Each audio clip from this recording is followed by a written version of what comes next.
తెలంగాణ యూనివర్సిటీలో ఏం జరుగుతోంది? 100 కోట్ల డిపాజిట్ల గోల్‌మాల్ అంటూ ప్రధాన శీర్షికన ప్రముఖ వార్తాపత్రికలో కథనం వెనుక ఆంతర్యం ఏమిటి?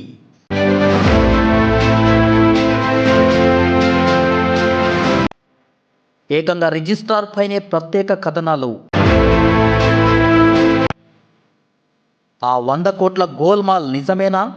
కాదా? అసలు వాస్తవాలేంటి? రిజిస్ట్రార్ యాదగిరితో PJ digital news face to face.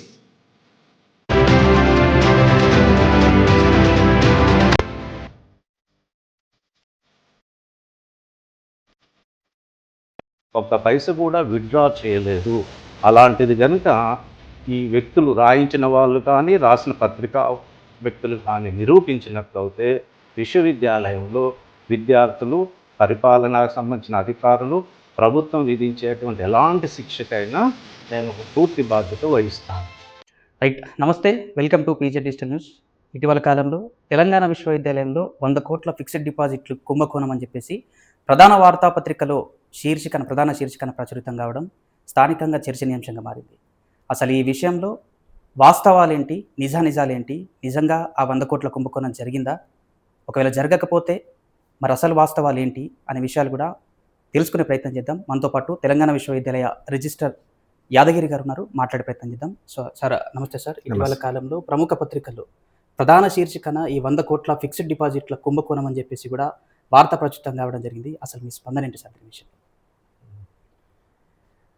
Telangana విశ్వవిద్యాలయంలో వివిధ రకాల అకౌంట్స్కు సంబంధించి మిగులు నిధులు ఏర్పడినప్పుడు వాటిని డిపాజిట్ చేయడం జరుగుతుంది.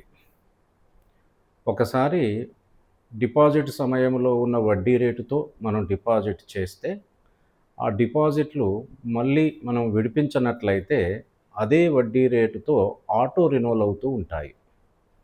అలా కొన్ని డిపాజిట్లు కొన్ని ఖాతాలకు సంబంధించి 3.75 ఇంట్రెస్టు, కొన్ని 5% ఇంట్రెస్టు, కొన్ని 4% ఇంట్రెస్టు, కొన్ని 6% ఇలా డిపాజిట్ చేస్తున్న సమయంలో ఉన్నటువంటి వడ్డీ రేట్లతోటి మేము డిపాజిట్ చేయడం జరిగింది. అవన్నీ ఆటో రెన్యువల్ అదే పాత వడ్డీ రేట్లతో రెన్యువల్ అవుతూ ఉన్నాయి. అయితే 2024 అక్టోబర్, నవంబర్ ఆ మధ్య కాలంలో స్టేట్ బ్యాంక్ ఆఫ్ ఇండియా వాళ్ళు ఒక ప్రత్యేకమైనటువంటి పథకాన్ని అనౌన్స్ చేయడం జరిగింది. 444 రోజులకు డిపాజిట్ చేస్తే అత్యధిక వడ్డీ రేటు 7.25% వస్తుందని చెప్పి స్టేట్ బ్యాంక్ వాళ్ళు ఈ డిపాజిట్ పథకాన్ని ఇంట్రడ్యూస్ చేశారు. ఆ విషయాన్ని తెలుసుకొని నేను తక్కువ వడ్డీ రేట్లతో ఉన్నటువంటి డిపాజిట్లను అన్నింటినీ 444 రోజులకు 7.25% వడ్డీ రేటుకు రెన్యువల్ చేయడం జరిగింది. దీని ద్వారా తక్కువ వడ్డీ రేట్లతో మెచ్యూరిటీ పీరియడ్ అయిపోయి ఆటో రెన్యువల్ అవుతున్నటువంటి డిపాజిట్లను అన్నింటినీ మేము 7.25%కు రెన్యువల్ చేయడం జరిగింది. వాస్తవానికి డిపాజిట్లను విడిపించడం కానీ లేదా దాని నగదును తీసుకోవడం కానీ ఎలాంటిది జరగలేదు. అలా జరగాలని అనుకున్నప్పుడు, నగదు విడిపించాలని అనుకుంటే దానికి సంబంధిత విభాగాల నుంచి నోట్ పుటప్ చేసి రిజిస్ట్రార్, వైస్ ఛాన్సలర్ అప్రూవల్ అవుతేనే మనం విత్‌డ్రా చేస్తాం. కానీ ఏ ఒక్క ఖాతా నుండి కూడా అమౌంట్ను మేము విత్‌డ్రా చేయకుండానే తక్కువ వడ్డీ రేటుతో ఆటో రెన్యువల్ అవుతున్నటువంటి డిపాజిట్లనన్నింటినీ నేను 444 రోజులకు 7.25%కు డిపాజిట్లనన్నిటినీ రెన్యువల్ చేశాను. ఆ రెన్యువల్ చేసిన విషయము సంబంధిత విభాగ అధికారులందరికీ, అంటే వాళ్ళ విభాగాలలో ఉండేటువంటి ఏఆర్ కావచ్చు, లేదా సూపరింటెండెంట్ కావచ్చు, సీనియర్ అసిస్టెంట్ కావచ్చు, అకౌంటెంట్స్కు సంబంధించి ఆ సర్టిఫికెట్లకు సంబంధించిన వివరాలన్నీ సంబంధిత విభాగాలలో కూడా ఉన్నాయి. అయితే కొంతమంది ఉద్దేశపూర్వకంగా కావాలని చెప్పేసి చెడు ప్రచారం చేయడం జరిగింది. ఇక ఈ ఫిక్స్డ్ డిపాజిట్లకు వస్తే ఈ ఆడిట్ సెల్ కానీ, ఎగ్జామినేషన్ కానీ ఈ వివిధ డిపార్ట్మెంట్ల వారీగా డిపాజిట్లు చేసి ఉంటాయా? లేదంటే అన్నీ కలిపి ఒకటే దగ్గర డిపాజిట్లు చేసి ఉంటాయా? వివిధ దీనికి అకౌంట్లతో అనుసంధానంగా ఇంకొక విషయం, ఇన్‌ఫ్రాస్ట్రక్చర్ నిమిత్తము ఒకవేళ అందులోంచి డబ్బులు తీయాలంటే ఈ ప్రక్రియ ఏ విధంగా ఉంటుంది? ఒకవేళ తీస్తే ఏ గడువులోగా దాన్ని తిరిగి అక్కడ డిపాజిట్ చేయాల్సి ఉంటుంది అనే విషయాలు. సాధారణంగా డిపాజిట్లన్నీ కూడా వివిధ ఖాతాల పేరు మీద వేరువేరుగానే ఉంటాయి. ఉదాహరణకు ఎగ్జామినేషన్ అకౌంట్, ఆ అకౌంట్కు సంబంధించి డిపాజిట్లు ఉంటాయి. అకాడమిక్ ఆడిట్ ఇన్స్పెక్షన్ సంబంధించిన ఫీజులు ఏమైనా ఉన్నట్లయితే అది ఆ అకౌంట్ పేరు మీదనే ఉంటుంది. యూనివర్సిటీ డెవలప్మెంట్ అకౌంట్కు సంబంధించి ఆ అకౌంట్ అంటే అనేక రకాల ఖాతాలలో జమైనటువంటి అమౌంట్ను ఆ ఖాతాలోనే ఉంచితే నష్టపోతాం కాబట్టి డిపాజిట్ చేస్తే వడ్డీ వస్తుందనేటువంటి ఉద్దేశంతో వివిధ ఖాతాలలో మన అవసరానికంటే మించి ఉన్నటువంటి నిల్వల్ని మేము డిపాజిట్ చేస్తూ ఉంటాము. డిపాజిట్ చేస్తూ ఉన్నప్పుడు ఆ సంబంధిత విభాగాల వాళ్ళే నోట్ పుటప్ చేస్తారు. ఆ డిపాజిట్ చేయడానికి వీసీ రిజిస్ట్రార్ ఆమోదం పొందిన తర్వాతనే సంబంధిత బ్యాంకులో అది డిపాజిట్ అవుతాయి. అట్లాగే డిపాజిట్లు విత్డ్రా చేయాలనుకున్న సంబంధిత విభాగాల వాళ్ళే నోట్ పుటప్ చేసి మళ్ళీ వీసీ రిజిస్ట్రార్ అనుమతితోనే విత్డ్రా చేసుకుంటాం. కానీ ఈ డిపాజిట్లు రెన్యువల్లో మేము విత్డ్రా చేయలేదు. డిపాజిట్స్ అన్నీ తక్కువ వడ్డీ రేటుతో ఉన్న వాటిని 444 రోజులకు 7.25%తో రెన్యువల్ చేయించడం జరిగింది. అంతేకాని డిపాజిట్ నుంచి ఒక్క పైసా కూడా విత్డ్రా చేయలేదు. విత్డ్రా చేయడానికి నేరుగా రిజిస్ట్రార్కి అధికారం ఉండదు. విత్డ్రా ఏ అకౌంట్ నుంచి అయితే విత్డ్రా చేస్తామో ఆ అకౌంట్ నుంచి నోట్ పెట్టాల్సి ఉంటుంది. అది వైస్ ఛాన్సలర్ యొక్క అనుమతి కూడా తీసుకోవాల్సి ఉంటుంది. అందుకోసమే నేను చాలా క్లియర్గా చెప్పేది ఏంటంటే, తక్కువ వడ్డీ రేట్లతో ఆటో రెన్యువల్ అవుతున్నటువంటి డిపాజిట్లను యాజ్ ఏ బాధ్యతాయుతమైనటువంటి రిజిస్ట్రార్గా, దానికి మించి నేను ఒక కామర్స్ టీచర్ని కాబట్టి వడ్డీ రేటు ద్వారా డిపాజిట్లతోటి యూనివర్సిటీకి ప్రయోజనం కలుగుతుందనే ఉద్దేశంతో మాత్రమే వీటిని రెన్యువల్ చేయించడం జరిగింది. ఒక్క పైసా కూడా విత్డ్రా చేయలేదు. అలాంటిది కనుక ఈ వ్యక్తులు రాయించిన వాళ్ళు కానీ రాసిన పత్రికా వ్యక్తులు కానీ నిరూపించినట్లయితే విశ్వవిద్యాలయంలో విద్యార్థులు, పరిపాలనకు సంబంధించిన అధికారులు, ప్రభుత్వం విధించేటువంటి ఎలాంటి శిక్షకైనా నేను పూర్తి బాధ్యత వహిస్తాను. ఒకవేళ నిరూపించినట్లయితే ఆ పత్రిక వాళ్ళు కూడా దీనిపై పూర్తిగా స్పందించాల్సినటువంటి అవసరం ఉంటుంది. ఈ సందర్భంగా మీకు తెలియజేసేది ఏంటంటే, ఈ అసత్య ప్రకటన వచ్చిన వెంటనే నేను ఖండన ఇవ్వడం జరిగింది. ఆ వార్త ప్రచురించినటువంటి పత్రిక వాళ్ళు ఆ ఖండనను కూడా వ్యంగ్యంగా రాయడం జరిగిందే తప్ప నేను ఇచ్చినటువంటి వివరణను వాళ్ళు ప్రకటించలేదు. దాని ద్వారా నేను సంబంధిత పత్రికకు సంబంధించినటువంటి జిల్లా స్టాఫ్ రిపోర్టర్కు, మండల రిపోర్టర్కు, అలాగే వాళ్ళ ఎడిటర్కు సంబంధించిన కార్యాలయాలకు లీగల్ నోటీసులు కూడా జారీ చేశాను. నిర్ణీత కాలంలో వాళ్ళు స్పందించి ప్రకటించినటువంటి విషయము అసత్యమైంది, ఆధారాలు లేకుండా ప్రకటించామని అన్కండిషనల్గా వాళ్ళు సారీ చెప్పాలి. లేనట్లయితే నేను కేసు కంటిన్యూ చేస్తాను. కోర్టులో కేసు కూడా ఫైల్ చేయడానికి సన్నద్ధమై ఉన్నాము. ఆల్రెడీ లీగల్ నోటీసులు ముట్టాయి.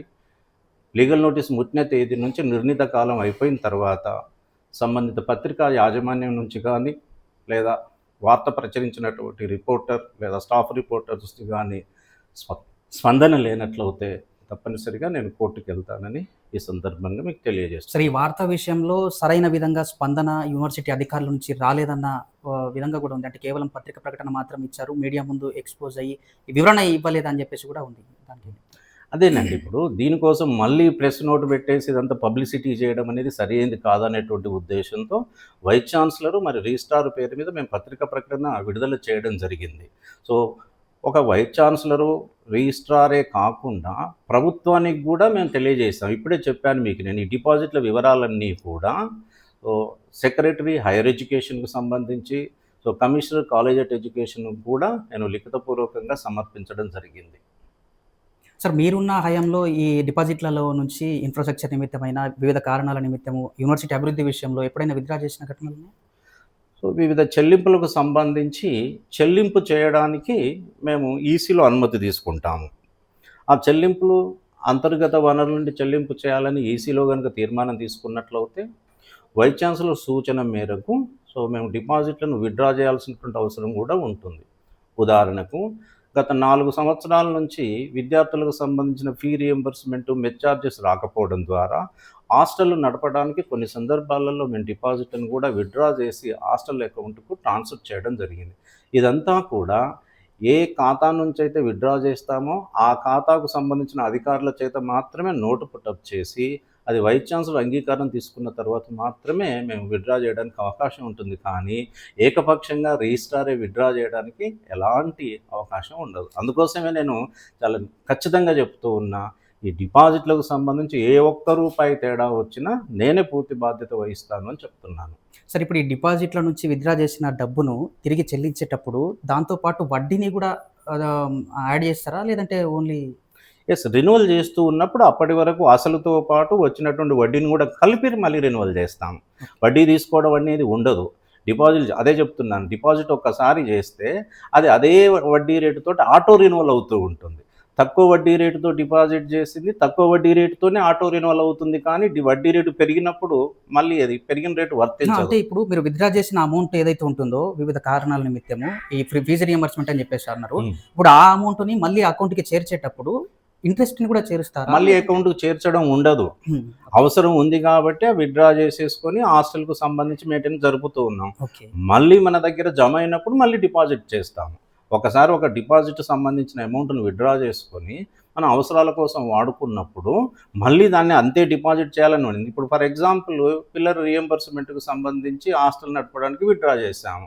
మళ్ళీ ఆ అమౌంట్ను మరి మీరు డిపాజిట్ చేస్తారా అంటే ఆ అమౌంట్ వచ్చినప్పుడు అది. కాబట్టి ఒకసారి విత్డ్రా చేసుకున్న అమౌంట్ ఆ ప్రత్యేక ఖర్చు కోసమే తీసుకుంటాం కాబట్టి దాన్ని మళ్ళీ ఇమీడియట్గా మళ్ళీ డిపాజిట్ చేస్తామనేది ఉండదు.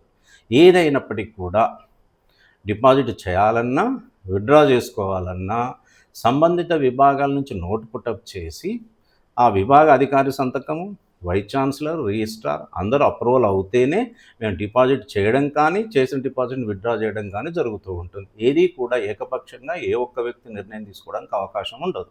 ఇక యూనివర్సిటీ భూముల విషయానికి వస్తే యూనివర్సిటీ స్థాపించినప్పుడు ఎంత భూమి ఉంది, ఇప్పుడు ఎంత ఉంది? అదేవిధంగా కొంత అన్యాక్రాంతమైన భూములు అసలు అవి ఆక్షన్ భూములా లేదంటే పట్టా భూములా? ఒకవేళ పట్టా భూములు అయితే ఏ సర్వే నెంబర్లో ఆ భూములు ఉన్నాయి అని వివరాలు? అంత క్షుణ్ణంగా ఆ వివరాలన్నీ కూడా యూనివర్సిటీ వద్ద అది కేటాయించినటువంటి రెవెన్యూ డిపార్ట్మెంట్ వద్దనే దొరుకుతూ ఉంటాయి. నేను ముందే చెప్పాను మీకు, దాదాపు 576 ఎకరాలు ప్రభుత్వము విశ్వవిద్యాలయానికి కేటాయించింది. కేటాయిస్తున్నటువంటి సమయంలోనే కొంత భూమి వివాదాస్పదంగా ఉంది. ఒక బిట్టులో 50 ఎకరాలు, ఇంకొక బిట్టులో 10 ఎకరాలు, ఒక చోట 20 ఎకరాలు అలా వివాదాస్పదంగా ఉంది. ఇవన్నీ కూడా కోర్టులో కేసులు. సో ఈ మధ్య కాలంలో ఈ 50 ఎకరాలకు సంబంధించి మాత్రమే జడ్జిమెంట్ రావడం ద్వారా ఆ జడ్జిమెంటును మేము వ్యతిరేకిస్తూ సుప్రీంకోర్టుకు తీసుకెళ్లడం జరిగింది. సుప్రీంకోర్టులో వాదించడానికి ఈసీ అంటే ప్రభుత్వం యొక్క అనుమతి మేరకు ఒక అడ్వకేట్ను కూడా నియమించడం జరిగింది. మిగతా కొన్ని భూములకు సంబంధించి అది ఇంకా మనం డిస్ట్రిక్ట్ కోర్టులోనే అవి పెండింగ్ ఉన్నాయి, కేసులు నడుస్తూ ఉన్నాయి. వివిధ సర్వే నెంబర్లు అనేది ఆ వివరాలు నా దగ్గర లేవు. ఈ పూర్తి వివరాలు అనేది ఆర్డీఓ మరియు కలెక్టరేట్లో రెవెన్యూ డిపార్ట్మెంట్లో లభ్యమవుతాయి మనకు. ప్రస్తుతం యూనివర్సిటీ ఆధీనంలో ఉన్న భూముల వివరాలు ఏమైనా తెలుసు? ఎంత మేరకు ఉన్నాయి? అదే అంటున్నా, 576 ఎకరాలు భూమి కేటాయించిందని, అందులో ఒక బిట్టులో 50 ఎకరాలు, ఇంకో బిట్టులో 10 ఎకరాలు, ఇంకో బిట్టులో 20 ఎకరాలు అలా వివాదాస్పదంగా ఉంది మనకు. సో మొత్తం పేపర్ మీద మనకు కేటాయించింది 576 ఎకరాలు. యూనివర్సిటీ అధికారుల వైఫల్యం కారణంగానే ఈ భూములన్నీ కూడా అన్యాక్రాంతం అవుతున్నాయని చెప్పి కూడా చాలా వరకు ఆరోపణలు వస్తున్నాయి. ఆ విషయం లేదు. అదే నేను ముందు ఇదే చెబుతూ ఉన్నాను. విశ్వవిద్యాలయం 2006లో ఏర్పడుతున్నప్పుడే ఆ సమయంలోనే, అంటే అప్పుడు ఉద్యోగస్తులు ఎవరూ లేరు, మేమందరం ఎవరూ లేము.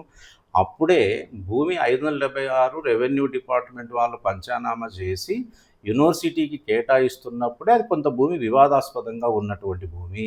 ఆ వివాదాలు అప్పటి నుండి కోర్టులో కేసులు నడుస్తూనే ఉన్నాయి. కాబట్టి అధికారుల అలసత్వం ద్వారా ఇది జరిగిందనడానికి ఎలాంటి అవకాశం లేదు. ఎందుకంటే అధికారుల అలసత్వం ద్వారా ఈ మధ్య కాలంలో భూములు వాళ్ళు ఆక్రమించుకున్నారనేది కాదు కదా. భూమి కేటాయిస్తున్నప్పుడే, విశ్వవిద్యాలయానికి భూములు కేటాయిస్తున్నప్పుడే అవి కాంట్రవర్షియల్గా వివాదాస్పదంగా ఉన్నటువంటి భూములు అవి. మిగతా భూమి చాలా సురక్షితంగా ఉంది. గతంలోనే దాదాపు 10-12 సంవత్సరాల క్రితమే ఎలాంటి వివాదం లేనటువంటి భూమికి సంబంధించి కాంపౌండ్ వాల్ కూడా పెట్టాము. వివాదం ఉన్న చోటనే కాంపౌండ్ వాల్ ఆగిపోయింది. అప్పుడు అది కోర్టులో కేసు ఉంది కాబట్టి.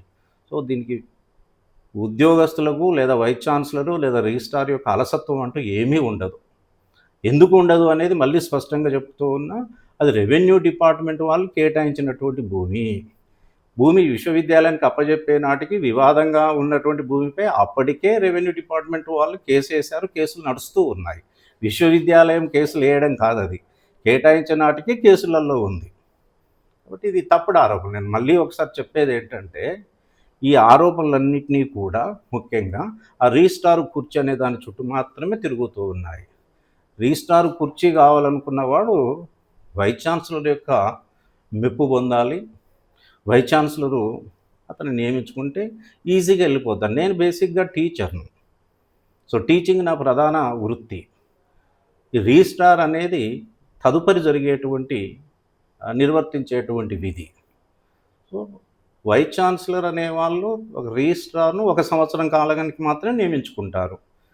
ఆ సామర్థ్యాన్ని బట్టి ఎవ్రీ ఇయర్ రెన్యువల్ చేసుకుంటూ పోతూ ఉంటారు. రిజిస్ట్రార్ను మార్చడం మార్చకపోవడం అనేది వైస్ ఛాన్సలర్కు సంబంధించినటువంటి విషయం. పైగా నేను రిజిస్ట్రార్ ఉంటూ నేనే కోరుకుంటున్నానని చెప్తున్నాను, నన్ను రిలీవ్ చేయండి అని. కొత్తగా వచ్చిన వైస్ ఛాన్సలర్ వచ్చినప్పటి నుండి ఇప్పటి వరకు అంటే 1.5 year నుండి నేను నన్ను రిలీవ్ చేయండి సార్ అని కోరుతూ ఉన్నాను. ఆయన అనేక రకాల కారణాలు చెప్తూ వైస్ ఛాన్సలర్ దాటవేస్తూ ఉన్నాడు. నేను ఇప్పటికీ చెప్తూ ఉన్నాను, వైస్ ఛాన్సలర్ నన్ను రిలీవ్ చేస్తే నేను వెంటనే వస్తాను. నేనే వాలంటరీగా అడుగుతున్నా, రిలీవ్ చేయండి సార్, నాకు కొంత స్ట్రెస్ అవుతూ ఉంది, విద్యార్థులు కొంత రీసెర్చ్ చేసే వాళ్ళు ఉన్నారు, నేను డిపార్ట్మెంట్లో హాయిగా 2 క్లాసులు చెప్పుకొని పిల్లలతో రీసెర్చ్ చేసుకుంటూ ఉంటాను. అంటే ఇలాంటి అసత్యపు ఆరోపణలు రావడం ద్వారా ఒక వ్యక్తి యొక్క వ్యక్తిత్వాన్ని హరింప చేయడం, స్ట్రెస్కు గురి చేయడం అనేది సరైనది కాదు. బట్ నన్ను రిలీవ్ చేసినప్పటికీ కూడా నేను మళ్ళీ ఒకసారి మీ మీడియా ముఖంగా చెప్పేది ఏంటంటే, నన్ను రిలీవ్ చేసినప్పటికీ కూడా నా కాలంలో జరిగిన ఎలాంటి అవకతవకైనా నేనే వ్యక్తిగతంగా బాధ్యత వహిస్తాను. ఎందుకంటే నేను రిటైర్ అయ్యేంత వరకు ఇక్కడ ఉంటాను. కాబట్టి ఇలాంటి ఆధారాలు లేనటువంటి నిరాధారమైనటువంటి అసత్య ప్రకటనలు చేసి కొంత ప్రాముఖ్యత పొందాలి అనుకునేటువంటి మా కొలీగ్స్కు, అందరూ మిత్రులమే, మా కొలీగ్స్కు నేను సూటిగా తెలియజేసేది ఏంటంటే, మీరు రిజిస్ట్రార్ పదవిని కోరుకోవడంలో తప్పేమీ లేదు. కానీ దానికి అనేక రకాల మార్గాలు ఉంటాయి.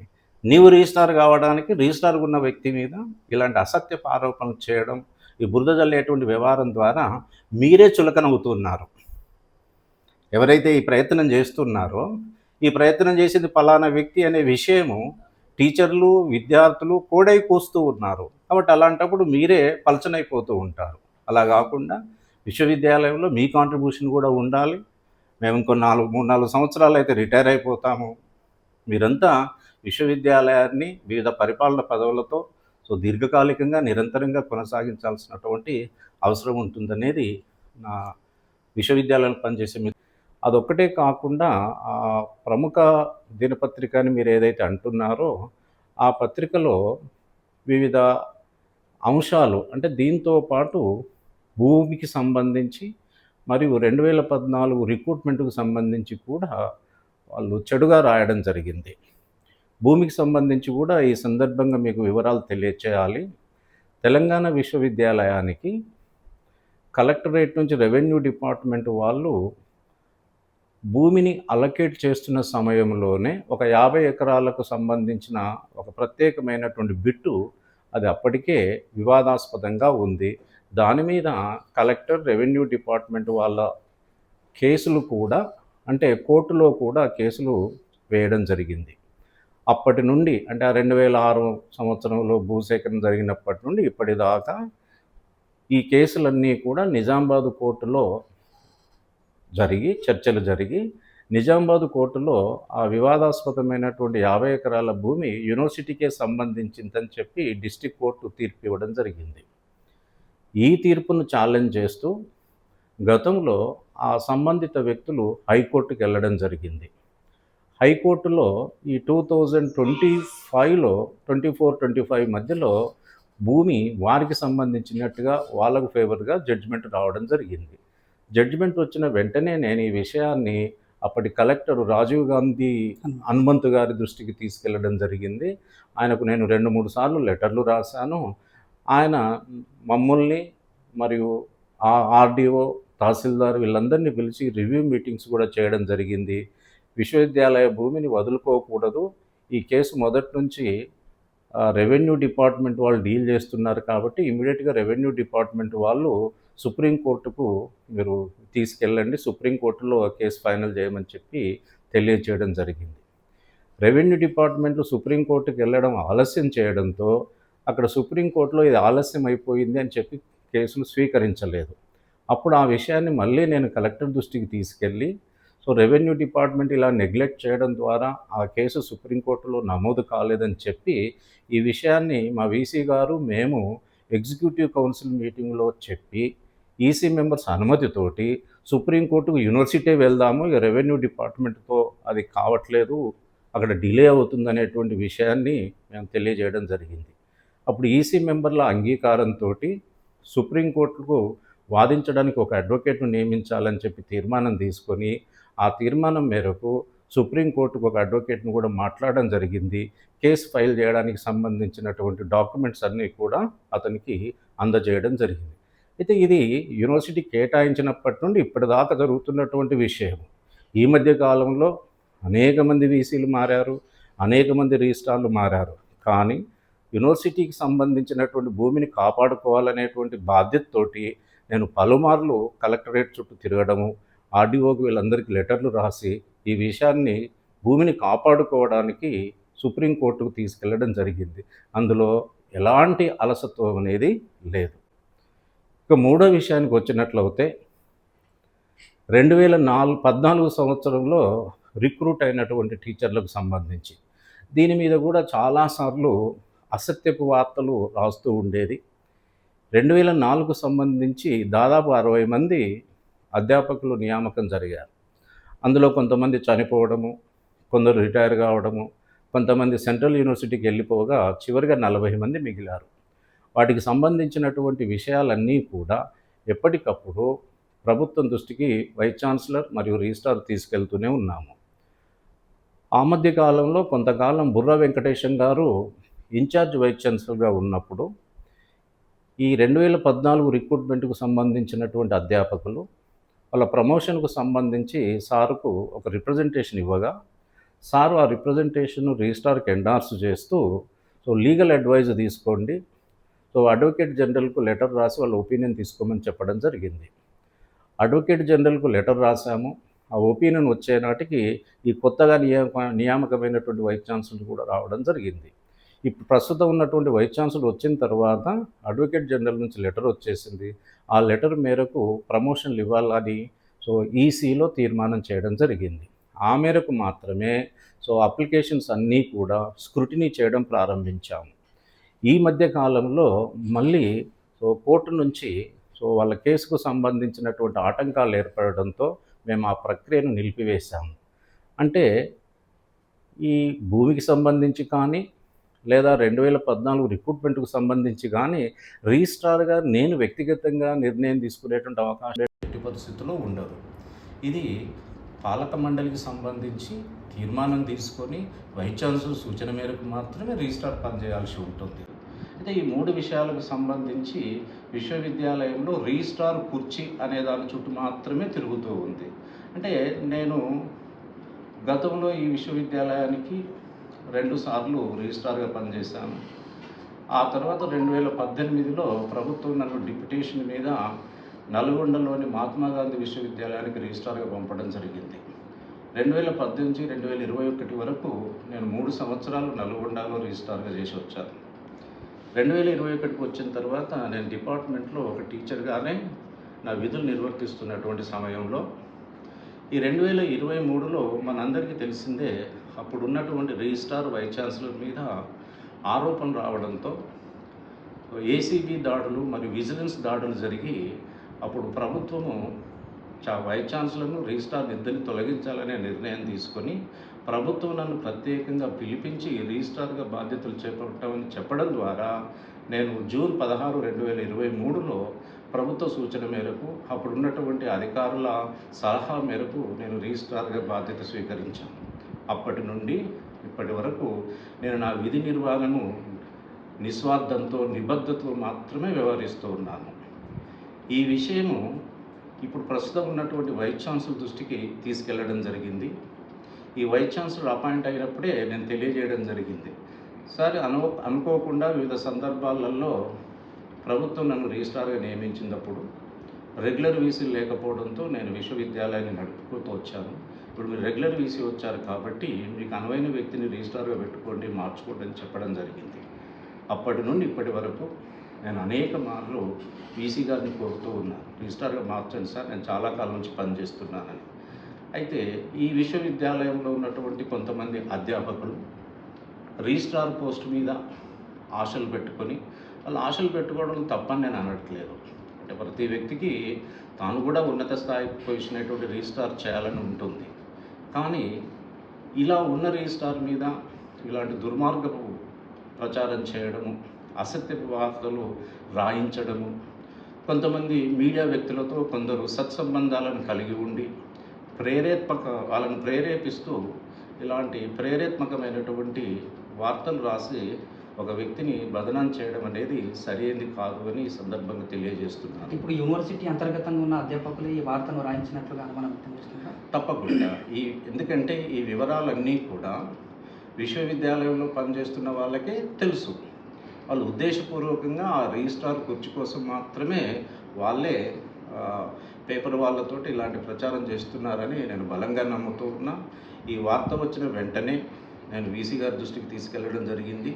వీసీ గారు నేను ఇద్దరం సమిష్టిగా అది తప్పుడు సమాచారం అని చెప్పి ఖండించడం జరిగింది. ఈ విషయాన్ని వెంటనే ప్రభుత్వం దృష్టికి కూడా తీసుకెళ్ళాము.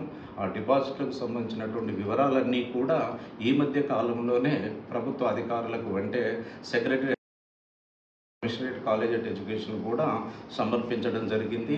7.25% ఏ ఇంట్రెస్ట్లో నేను రెన్యువల్ చేశానో అవన్నీ కూడా పరిశీలించడం జరిగింది. నేను ఇప్పటికి కూడా విశ్వవిద్యాలయంలో పనిచేస్తున్నటువంటి మిత్రులు కోరేది ఏంటంటే, ప్రతి వ్యక్తి ఉన్నత స్థాయిగా పరిపాలన చేయాలని, విశ్వవిద్యాలయంలో ఉన్నత స్థాయికి ఎదగాలని కోరుకుంటారు. మనం కోరుకోవడంలో తప్పేం లేదు, కానీ అది ఇంకొక వ్యక్తిని బదనాం చేయడం ద్వారా నేను ఆ స్థాయికి వెళ్ళాలనేది సరైనది కాదు. ఈ వార్తలు రాయించిన వాళ్ళెవరు, అది ఎంత మేరకు సత్యము అనేటువంటి విషయము విశ్వవిద్యాలయంలో ఉన్నటువంటి విద్యార్థులకు, మరి విశ్వవిద్యాలయంలో పనిచేస్తున్నటువంటి ఉద్యోగస్తులందరికీ కూడా ఆ రోజు ఖండిస్తున్నప్పుడే చాలా స్పష్టంగా చెప్పడం జరిగింది. ఈ డిపాజిట్ల రెన్యువల్కు సంబంధించి ₹1 వ్యత్యాసం వచ్చినా నేను ఈ విశ్వవిద్యాలయ ఉద్యోగిగా పూర్తి బాధ్యత నేనే వహిస్తాను అని చెప్పి తెలియజేయడం జరిగింది. ఆ రోజు కాదు, ఈ రోజు కూడా నేను ఇదే చెప్తున్నాను. నా రిజిస్ట్రార్ పదవీ కాలంలో ఎలాంటి అవకతవకలు జరిగినా దానికి నేనే పూర్తి బాధ్యత వహిస్తాను.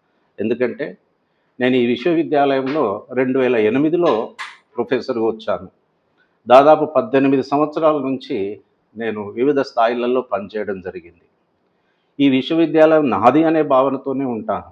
వైస్ ఛాన్సలర్ అనేవాళ్ళు 3 సంవత్సరాలకు ఒకరు వచ్చి వెళ్ళిపోతూ ఉంటారు. నేను రిటైర్ అయ్యేంత వరకు దాకా ఇక్కడే ఉంటాను కాబట్టి అలాంటి అవకతవకలకు నేనే బాధ్యత వహిస్తానని నేను ఈ మీడియా సందర్భంగా తెలియజేస్తూ ఉన్నా. ముఖ్యంగా విశ్వవిద్యాలయంలో పనిచేస్తున్నటువంటి కొంతమంది అధ్యాపకులు, మీరు పదవులు ఆశించడంలో తప్పేం లేదు. మీ పదవులు ఆశించడం అనేది మీ సమర్థతను బట్టి ఉన్నత అధికారులు మీకు ఆ పదవులు అప్పచెప్తారు. అంతేకాని ఒక వ్యక్తి మీద బురద చల్లడం ద్వారా ఆయనను తొలగిస్తే మాకు ఈ పదవి వస్తుందనేటువంటి ఆశ సరైంది కాదు. మనం అందరం బేసిక్గా టీచర్స్ము. టీచర్ ఎప్పుడూ కూడా తరగతి గదిలో విద్యార్థులకు ఒక రోల్ మోడల్గా ఉండాలి. మనం విద్యార్థులకు మార్గనిర్దేశన చేసే విధంగా ఉండాలి. అలా కాకుండా ఇలాంటి అసత్యపు ఆరోపణలు చేసినట్లయితే అది సరైనటువంటిది కాదు. ఆ వాస్తవం ఎన్నటికైనా అందరికీ తెలుస్తుంది. యథార్థతను తెలుసుకున్న తర్వాతనే ఒక వ్యక్తికి గుర్తింపు లేదా మర్యాద అనేది లభిస్తూ ఉంటుంది. ఇలా దుష్ప్రచారం చేసినంత మాత్రాన ఆ వ్యక్తి యొక్క వ్యక్తిత్వము ఎలాంటి ప్రభావం చూపించదు. తన వ్యక్తిత్వాన్ని తాను అలాగే నిలబెట్టుకోవడానికి అవకాశం ఉంటుందని ఈ సందర్భంగా మీకు తెలియజేస్తున్నాను. చివరగా ఈ 100 కోట్ల చుట్టే ఈ చర్చ అంతా కొనసాగుతుంది కాబట్టి నిజంగా ఈ 100 కోట్ల డిపాజిట్లు ఉంటాయా అసలు? డిపాజిట్లు 100 కోట్లు ఉంటాయని రాసేవాడు రాస్తూ ఉంటారండి. నేను అదే చెప్పాను కదా, వివిధ అకౌంట్లలో విశ్వవిద్యాలయ రోజువారీ అవసరాలకు పోను ఏదైనా మిగులు ఉంటే ఖాతాలో వట్టిగా నిల్వ ఉంటే నష్టమవుతూ ఉంటుంది, డిపాజిట్ చేసుకుంటే వడ్డీ వస్తుంది. మీ అందరికీ తెలుసు, సేవింగ్ అకౌంట్, కరెంట్ అకౌంట్లలో వడ్డీ ఏమీ రాదు. మనకు కొంత నిర్ణీత కాలాన్ని ఫిక్స్డ్ డిపాజిట్ చేసుకుంటే వడ్డీ వస్తుంది. అంతే, వడ్డీ అనేది ప్రయోజనం కలుగుతుందనే ఉద్దేశంతో మాత్రమే డిపాజిట్లు చేస్తూ ఉంటాం. ఆ డిపాజిట్లు 100 కోట్ల వరకు ఉండొచ్చా? అంతా ఇప్పుడు 100 కోట్ల డిపాజిట్లు ఉంటే యూనివర్సిటీ ప్రభుత్వం గ్రాంట్స్ ఎందుకు ఇస్తుందండి? యూనివర్సిటీ ప్రభుత్వం యూనివర్సిటీ గ్రాంట్లు ఎందుకు ఇస్తూ ఉంటుంది? అది ఆరోపించిన వ్యక్తినే అడగాలి. ఏ వ్యక్తి అయితే ఏ పత్రిక ద్వారానైతే తెలియజేశారో, సార్ మరి నిజంగా ఈ 100 కోట్లు ఉన్నాయా, ఇవి గల్లత్తయినాయా అనేటువంటి విషయాన్ని సంబంధిత వ్యక్తులను ప్రశ్నిస్తే సరైన సమాధానం వస్తుందేమో అని అనుకుంటున్నాను నేను. Thank you. సో ఇది యూనివర్సిటీ 100 కోట్ల కుంభకోణం విషయంలో స్పష్టమైన వివరణ రిజిస్ట్రార్ గారు ఇవ్వడం జరిగింది. తన విధి నిర్వహణలో ఎలాంటి అవకతవకలు జరిగినట్లు రుజువు చేస్తే ఏ చర్యలకన్నా సిద్ధమని చెప్పేసి కూడా ఆయన చెప్పడం జరిగింది. సో ఇది యూనివర్సిటీ 100 కోట్ల కుంభకోణంకి సంబంధించిన పూర్తి వివరణ. చూస్తూనే ఉండండి మన పీజే డిజిటల్ న్యూస్. నేను మీ ప్రదీప్ జిల్లెడ్వార్.